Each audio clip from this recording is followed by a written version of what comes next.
જય દ્વારકાધીશ મિત્રો, આજે એક એવા વીર જવાનની વાત કરવી છે કે જેણે મર્યા પછી પણ દાન આપી દીધું હોય, મર્યા પછી પણ કવિને દાન આપ્યું હોય એની વાત કરવી છે. એનું નામ છે ચાંપરાજ વાળો.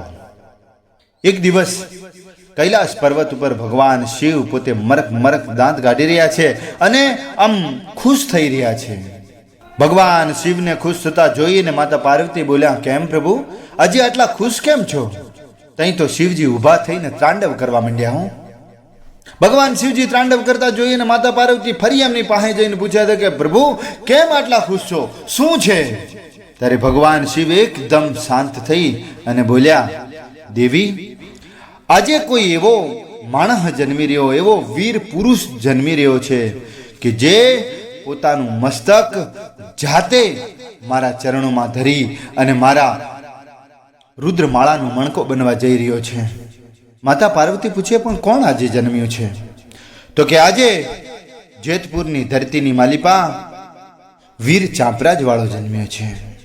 વીર ચાંપરાજ વાળો જન્મ્યો અને અહીંયા જેતપુરની માલિપા તમે જો તો ખુશીનો માહોલ છવાઈ ગયો છે.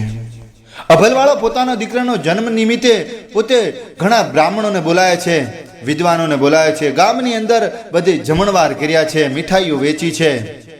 અભયવાળાનું રાજ બહુ જબરજસ્ત ચાલતું હતું. એ રાજા પણ સારો હતો, પ્રજાપ્રેમી રાજા હતો.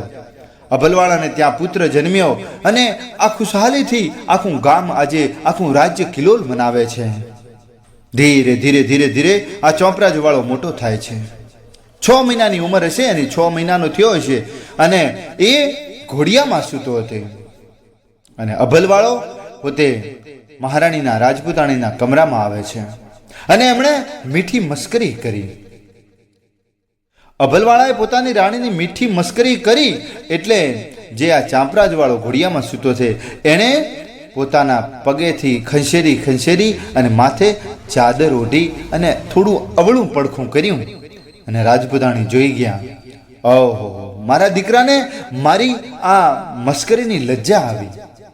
અને મિત્રો એમ કહેવાય છે કે એ દિવસે રાજપૂતાણીએ જીભ કરડીને પોતાનો જીવ આપી દીધો, જીભને કચડી નાખી અને પોતાનો જીવ આપી દીધો.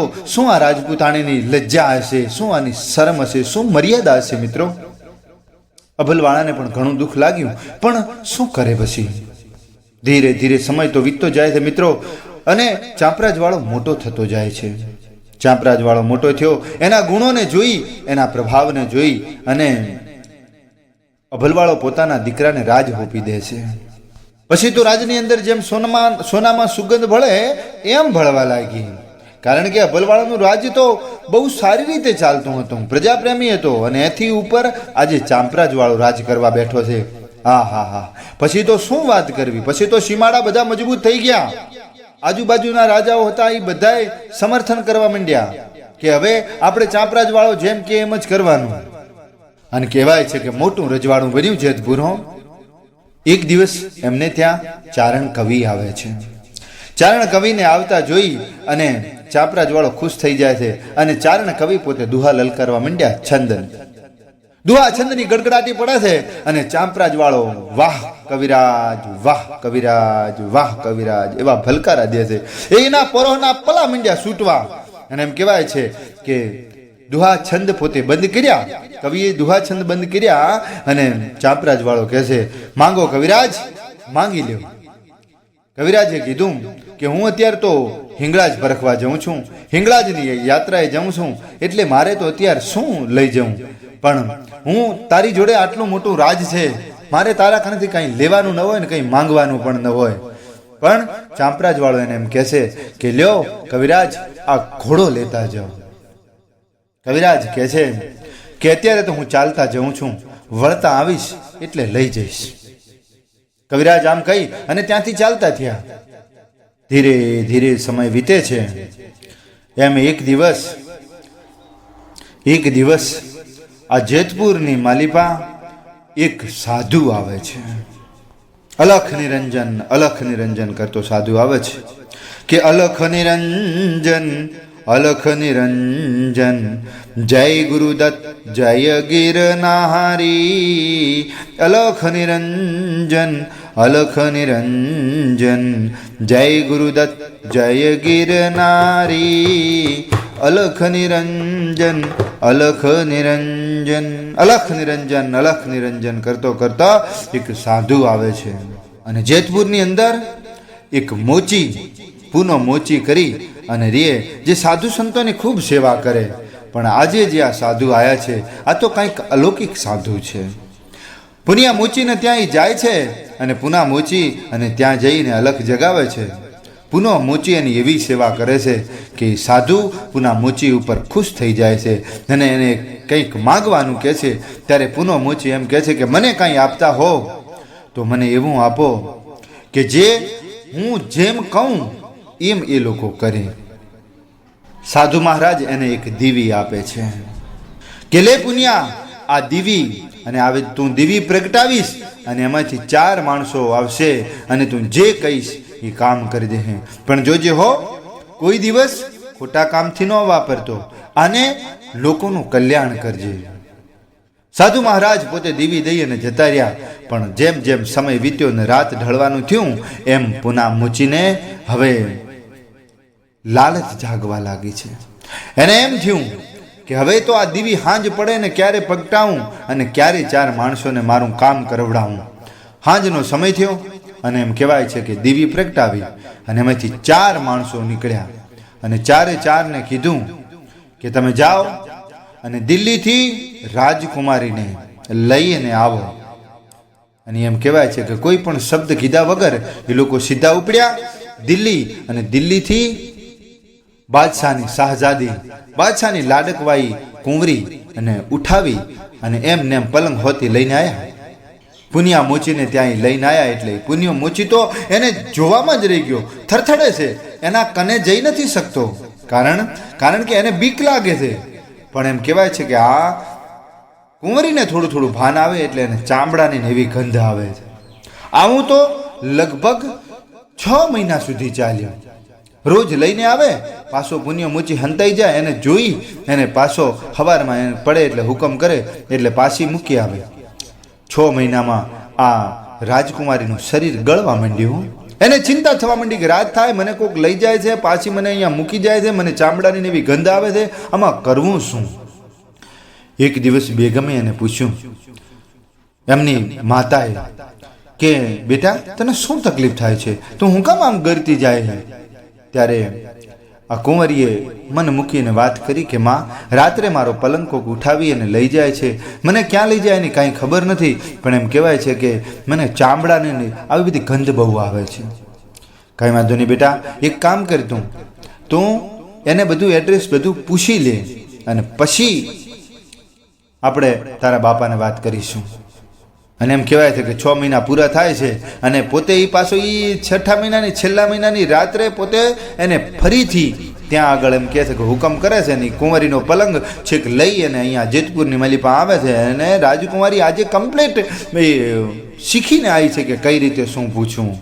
અને એણે પૂછ્યું કે મને ક્યાં લાવી છે?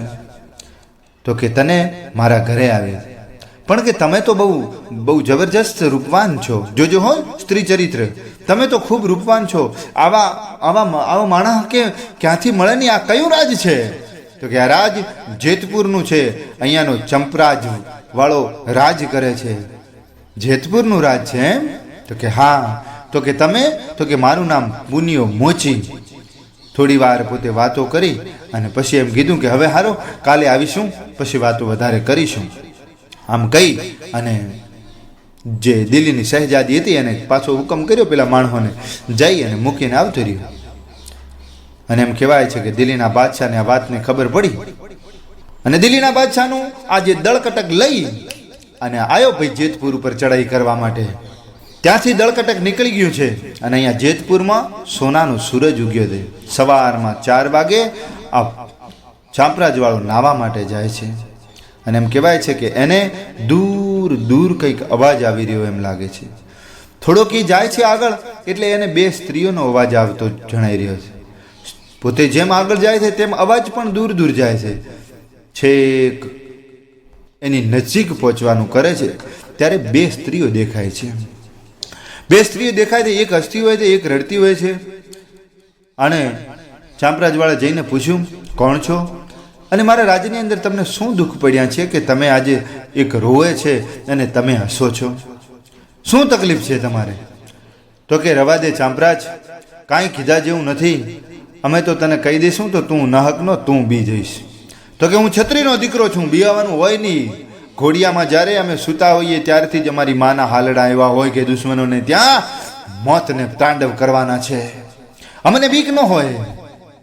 ત્યારે જે હસતી હતી એ અપ્સરા બોલી કે ચાંપરાજ, હું એટલા માટે હસું છું કે કાલે ધીંગાણું થશે, તારા ગામની માલિપા દુશ્મનોની ફોજ આવી રહી છે અને એમાં તું બીજો કામમાં આવવાનો છે. પેલો જોગડો ઢોલી કામ આવશે અને બીજો તું કામ આવવાનો છે અને તને વરમાળા મારે પહેરાવાની છે અને આ મારી મોટી બેન છે એને જોગડા ઢોલીને પહેરાવાની છે. એટલા માટે રાજપૂત રણબંકો તને આ વરમાળા પહેરાવાની મને ખુશી છે એટલે હું હસું છું અને જોગડો ઢોલીને પહેરાવાની એટલે મારી બેન રડે છે કે મને ચોંપરાજને પહેરાવાનો મોકો ન મળ્યો. હા હા હા, ચાંપરાજ એને વચન આપે છે કે તું ચિંતા ના કરીશ, જોગડો કામમાં નહીં આવવા દઉં, પેલો કામમાં હું આવીશ. પણ આ તો મિત્રો વિધિનું વિધાન છે. પેલો હું કામમાં આવીશ, પણ મને એ કહો તમે કે મારે કોઈનાથી દુશ્મની નથી, મારે કોઈનાથી કાંઈ નથી, તો પછી મને હું કામ મારા રાજ્ય ઉપર ચડાઈ કરવા માટે દિલ્હીનો બાદશાહ આવે છે? તો કે તારા ગામની અંદર એક મોચી કરીને છે, એ મોચીએ રાજકુમારીને અહીંયા લાવી છે. દિલ્હીની બાદશાહની શહેજાદીને અહીંયા રોજ રાત્રે બોલાવતો હતો અને એ એને ખબર પડી ગઈ છે, એટલા માટે એ આવું કરી રહ્યો છે. ઓહો, ચાંપરાજને એમ થયું કે મારા રાજની અંદર આવું થઈ ગયું અને મને ખબર ન પડી. ચોપરાજવાળો તરત પછી તો રાજમાં આવે છે અને રાજમાં આવી અને સિપાહીઓને હુકમ કરે છે કે જઈ અને પેલા મોચીને કાપી નાખો. રાજપૂતો તૈયાર થઈ અને જવાનું કરે છે. એવામાં અભલવાળો આવીને રોકે છે. ચાંપરાજ ઉભો રે, એ મોચીને મારવાનો ન હોય, આપણે રાજપૂત કહેવાઈએ, આપણે એમની માથે હું હાથ ઉપાડવાના હોય? અરે ધીંગાણે ચડવું એ તો રાજપૂતનો ધર્મ છે. અને બીજા દિવસનો સવાર થયો ને એમ કીધું કે હું વચન આપીને આવ્યો છું. બધા રાજપૂતોને તૈયાર કરીને કીધું કે હું વચન આપીને આવ્યો છું કે હવની પહેલો હું મરાઈશ, એટલે જોગડા ઢોલીને ઉપર બાંધી નાખો અને આપણે એના હાથ જ ખાલી ખુલ્લા રાખો. અને એમ કહેવાય છે કે બીજા દિવસને પહોરે એના હાથ ખુલ્લા રાખ્યા જોગડા ઢોલીના અને એનો ઢોલ વાગ્યો, ધડીબામ ધડીબામ ધડીબામ. એમ કહેવાય છે કે જે યુદ્ધના મેદાનની અંદર ઉતરવા માટે રાજપૂતો ગામના બીજા લોકો પણ બધા તૈયાર થઈ ગયા હતા. અને એમ કહેવાય છે કે આજે આ જેતપુરને બચાવવા માટે આજે આખું રાજ્ય બધું તમે જુઓ તો અહીં તૈયાર થઈ ગયું અને જોગડા ઢોલીનો ઢોલ પણ એવો વાગે, ધડીબામ ધડીબામ. ઢોલ પૂરો થયો અને જોગડા ઢોલીને હુરાતન ચડ્યું. એણે જે બાંધેલા હતા એણે મજબૂતીથી તાકાતથી બધું તોડી અને ધડામ ધડી કરતો એ પોગી ગયો. એની તલવાર બે હાથે પકડી અને બાજકો બોલાવા માંડ્યો. હવની પેલો દુશ્મનોના ફૌજની સામે જઈ અને ઝાકા ઝીકી મંડાણી. અને એમ કહેવાય છે કે હવની પેલો એ જેતપુરની અંદર કામ આવી ગયો. અને અહીંયા રાજપૂતાઓ કેસરિયા પહેરી અને બધા ત્યાં જ્યાં બી બાટકો બોલાવવા માટે. ચાંપરાજ વાળાએ એની તલવાર બબ્બે હાથે પકડી અને મંડ્યો ભાઈ દુશ્મનોના ગળા કાપવા વેતરવા. જે આવે ઝાટ દઈને ઉડાડી દેવાનું, જે હમું આવ્યું નથી પાડ્યું નથી, હમું આવ્યું નહીં પાડ્યું નહીં. અને તમે જોવો તો બાટકો બોલ્યો એવો તે આમ ધડીમામ ધડીમામ ધડીમામ કરતો. ચંપરાજ વાળાની તલવારના જે ઝાટકા ઉડતા હતા એ જોઈ અને દિલ્હીનો બાદશાહ મૂંઝાણો કે હવે કરવું હું, આ કોઈને નહીં રેવા દે. અને એમ કહેવાય છે કે ત્યાં આગળ એનું મસ્તક કપાઈ ગયું. અને મસ્તક કપાયું, એણે મસ્તકને બે હાથમાં લઈ અને પોતે શિવજીનું મંદિર હતું ત્યાં શિવજીના મંદિરની અંદર શિવજીના ચરણે ધરાવી દીધું. વિચાર કરજો મિત્રો કે મસ્તક કપાઈ ગયું અને છતાં પણ એણે એ હાથમાં લઈ અને શિવજીના ચરણે ધર્યું. અને અહીંયા આગળ ધડ આવ્યું પાછું. હા, ધડ બે હાથે તલવારો પકડેલી છે અને મંડ્ય છે આમ ઝાકા ઝીકી બોલાવવા માટે. આહા હા હા હા, શું મોતનું તાંડવ જોઈ અને દિલ્હીનો બાદશાહ પણ થરથરી ગયો. શેના ભાગવા મંડી કે હવે તો કને મારવું. આ તો આપણે એમ થાય કે ભાઈ એને મારી નાખો, એનું મસ્તક ઉતારી દો, પણ આ તો મસ્તક જ નથી. અને વગર મસ્તકનો માણસ આજે ઝાકા ઝીકી છેક ગામના પાદરની પેલી બાજુ બીજા ગામના હિમાળાઓ વટાવી દીધા. ત્યાં સુધી એને એનો બાટકો બોલાયો અને શેની બધું મંડ્યું નાહવા. અને ત્યાં આગળ એમ કહેવાય છે કે દુશ્મનો બધા ભાગી ગયા અને ધડ ત્યાં આગળ ઢળી પડ્યું. અને એમ કહેવાય છે કે ત્યાં આગળ એની ખૂંભી નાખી દીધી. ગામની અંદર જેતપુરની અંદર જે આ જોગડા ઢોલીની એમ કહેવાય છે કે ખાંભી રાખી. અને અહીંયા રાજમની અંદર જે કવિ જે હિંગળાજની યાત્રાએ જતા એ પાછા વળ્યા. અને એ કવિએ કીધું રાજમાં આવીને કે ચાંપરાજ લાવો મારો ઘોડો હું લેવા આવ્યો છું. ત્યારે અભલવાળાએ કીધું આવો જો કવિરાજ આવો લેવા તમારો ઘોડો લેતા જાઓ.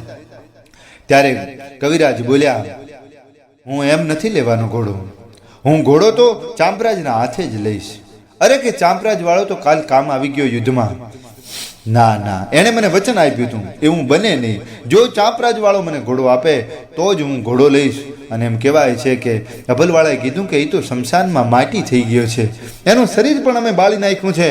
અને એમ કહેવાય છે કે એ કવિરાજ 3 દાડા સુધી શમશાનમાં જઈ અને ભૂખ અને તરસ એક જ વસ્તુ એને માળા લીધી કે જો ચાંપરાજ આપે તો જ લેવો, બાકી લેવો નહીં. 3 દિવસ થયા અને ભૂખ અને તરસથી ચાંપરાજ વાળાએનો અવાજ આવ્યો કે કવિરાજ આમાં તો નીમ ન હોય, આવી અઘરી હઠ ન હોય. ના કે ચાંપરાજ તે મને કીધું તું ને હવે તું જ આપે તો જ ખરું. તો કે જાઓ કાલ સવારે ઘોડાને તૈયાર કરજો અને ઘોડાને હું દેવા માટે હું પોતે આવીશ બસ. અને એમ કહેવાય છે કે બીજા દિવસનો સવાર થયો અને આવી અને આ કવિએ કીધું કે ભાઈ ઘોડો તૈયાર કરો, સવારે ચાંપરાજ આવશે. એટલે આ બધાને રાજમાં બધા લોકોને એમ થયું કે આ હવે કવિરાજની ભૂખ સહન થતી નથી એટલે કવિરાજ આવ્યા છે, બાકી કાંઈ વાંધો નહીં, ઘોડો તૈયાર કરીને આપણે તો આપવાનો છે એ આપી દઈએ.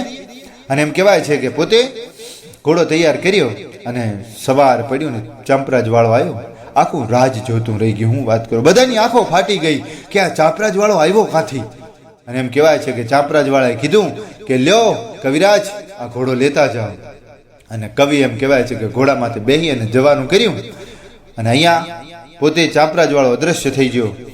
અને ચાંપરાજ વાળાના પિતા અભલવાળાને કવિરાજ કહે છે કે અભલવાળા મારે એક તમારી જોડેથી દાન જોઈએ છે. તો કે માંગો. તો કે મારે તમને પોતાને જોઈએ છે. અને એમ કહેવાય છે કે પોતે પોતાનું દાન આપી દે છે. હિસાબ કરજો મિત્રો, પોતે પોતાનું દાન આપી અને આજે કવિરાજ હાથે જાય છે. એટલે રસ્તામાં પૂછે છે કે કવિરાજ તમે મને લઈને જાઓ છો પણ શું કારણ? હું તો હવે ઘરડો થઈ ગયો છું, મારું શું કામ છે એમ, હું હવે કોઈ સામે લડી શકું એવું નથી. ત્યારે કવિરાજ એમ કહે છે કે અભલવાળા તારા જેવા પિતા જો આવા પુત્રને જન્મ આપી શકતા હોય અને એ અમારા રાજસ્થાનની અંદર આવે તો અમારા રાજસ્થાનની અંદર આવા મર્દ જન્મ લે. અને એમ કહેવાય છે ત્યારે એ અભલવાળાએ કીધું હતું કે કવિરાજ જો કદાચ સમજી લ્યો કે મારા જેવા આવે પણ ચંપરાજની માં જેણે 6 મહિનાના ચંપરાજને જોતા મસ્કરી ખાલી કરી હતી મેં તો, અને મસ્કરી કરતા જોઈ ગયો હોય અને એમ કહેવાય છે કે એને એવી લજા આવી હોય અને એની જીભ કચડી અને જીવ આપી દીધો હોય એવી માં ક્યાંથી લાવશો?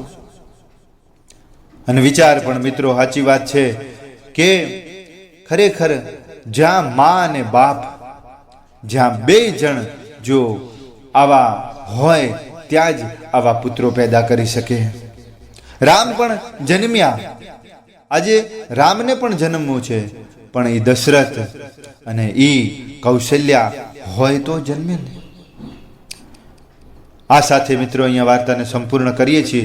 જો આપને ગમી હોય તો વાર્તાને લાઈક કરજો, તમારા મિત્રોને શેર કરજો અને અમારી ચેનલને સબસ્ક્રાઇબ જરૂરથી કરી લેજો મિત્રો. આપના એક સબસ્ક્રાઇબથી અમને ઘણું પ્રોત્સાહન મળે છે. તો જય જય જય દ્વારિકાધીશ.